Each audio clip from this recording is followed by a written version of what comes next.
Hey guys, and welcome back. I'm Rachel O'Leary and we're out by my greenhouse. Now I told you a few weeks ago that I was going to be adventuring for several weeks and that I was going to do some new content, and that is coming. It's just going to take me a while to wade through all the footage. So as you can see, I'm home, my hygiene is improved, my hair is still crazy, and today we're going to take a quick look around my greenhouse, the bog garden, and my summer tubs. You see, I do have them going. I just moved the plants out today. This spring has been unseasonably cool around here. Normally by now I'd have my critters out in the greenhouse. Now this year I'm doing things quite a bit differently. I've really scaled back, and that's because I plan to travel quite a bit. And I wanted this to be a manageable amount of tubs. So I'll only have 8 running this year when I normally have about 20. In the greenhouse here will be my shrimp tubs. In the yard will be my fish tubs. But without further ado, let's just take a look and I'll tell you about what I've done to pregame for this season. One of the biggest obstacles out here in the greenhouse is that it gets extremely profoundly hot. And I do have circulating fans. I haven't plugged them in yet, but it still gets really, really hot. And I found historically that fish really just don't thrive out here, even though I have the tanks aerated with sponge filtration. So what I found works best is actually putting the shrimp in here, and I think that's for a few reasons. One of which is obviously the water's warm, which accelerates their life cycle. It makes them breed really quickly. There's tons of plant roots, algae, and things for them to graze on, so tons and tons of live food. But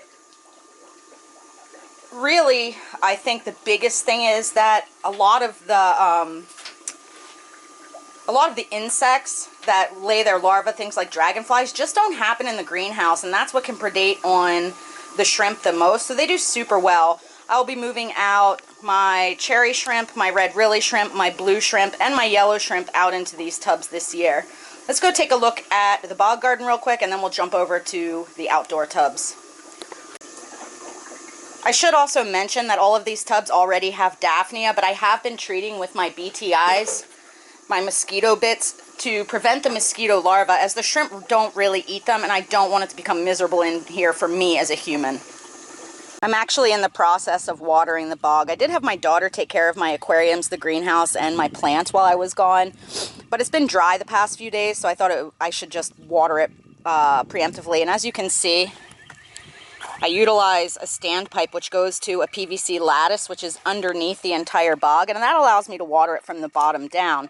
And you may be wondering how I know when it has enough water. Well, interestingly enough, when the water is saturating through the lower levels, the PVC lattice starts to gurgle, and that's how I know it's got enough water in it.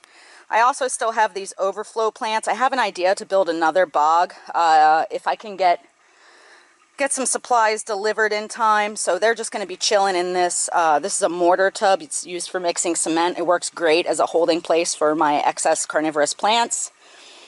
And then on my other channel, Plantaholic, I built this little whiskey barrel bog last year, and it's doing really well. Unfortunately, though, the squirrels like to get in there and pull out my top dressing, so that's kind of a pain. But as you guys can see,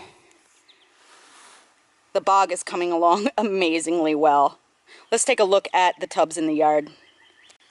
So one really cool thing about summer tubbing for me is that this year I have bought absolutely 0 plants. These are all plants that I overwintered in my greenhouse. They all came back. I actually could have split a lot of them, but I decided not to. And I didn't film the process of setting this up because I've shown it to you guys for 5 years before this. That being said, I'll give you a brief description just so that you, if you're new here, you know what I do. So I have the edges of my tubs drilled. I used a 1/2-inch drill bit. I just put holes in various places, and this allows me to use the zip ties to hang my tubs. It makes it easy when it comes time to break them down in the fall, and really it's just been a simple solution. The holes also allow for overflow, but you can see as well that the tubs have these bulkheads drilled as well, which allows for overflow. And generally when it's raining really, really hard, the fish go to the bottom, so it's not an issue of losing fish. But again, all of this stuff should be coming into bloom really soon. I moved my lilies out about a month ago. As you can see, they're doing amazingly well. I have some of the Laguna floating baskets in each of the tubs as well. I like to use these because it allows the surface plants, like this creeping Jenny, to grow down into the water and allow for a lot of root structures for the fish to hide in addition to the lily stalks down there. Now, I still probably might buy something like water hyacinth or water lettuce to add to the surface, just because those allow for those really great trailing roots to provide spawning mops. These bins are all seeded with Daphnia as well, though I have as well been treating them with the mosquito bits, just because the fish that I work with are relatively small and can't always eat the mosquito larvae enough to prevent the mosquitoes from forming. And then this is the final tub, and if you guys are new here, last year I built this waterfall box for less than 20 bucks. And I grew my black taro in it, and it looked amazing. Unfortunately, I let the black taro go dry over winter by accident. So this is a canna lily in a ton of creeping Jenny that is going to serve as the plant in the waterfall box. Now, there's a lot more beautiful ways to make one of these waterfall boxes, but I can put a link to that video if you're curious. Now, in this tub, I didn't drill it. I put concrete pavers to sit the plants that need to be less deep. And then, of course, there's a floating Laguna basket and a water lily as well, and some parrot's feather. Historically, this tub is one of my favorites. I think it's mainly because of the auditory sound.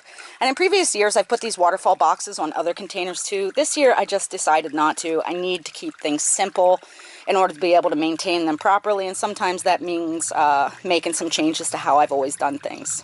Now, I know not everybody will be stoked about the new style of content I'm going to be putting out, but the hope is that through my adventures, I'll be able to tie it back to our aquariums. You see, I'm going to be carrying my nerd kit everywhere I go, and I'll have a video coming out soon that explains what exactly is in my nerd kit and why. But basically, I'm going to be visiting waterways all over the country, trying to learn more about their parameters, see how the fish behave, get some underwater footage, and really just come at things from a different perspective. I've been doing this for a very long time. I've been doing YouTube. This is my 6th year. And I need to make things fresh. Now, that doesn't mean I won't continue to put out content of my aquariums in the house, new builds, my summer tubbing, and all of those things. It just means I really want to try something new, and I can't tell you guys how much I appreciate the support you've shown in that comment section. Now, if you're curious about my adventures in the meantime, I encourage you to check out my Instagram. There's a link in the video description, because that's where I post a lot of my travel pictures and things like that, should you be interested. As always, thank you guys for the continued support, and I will see you in the next video.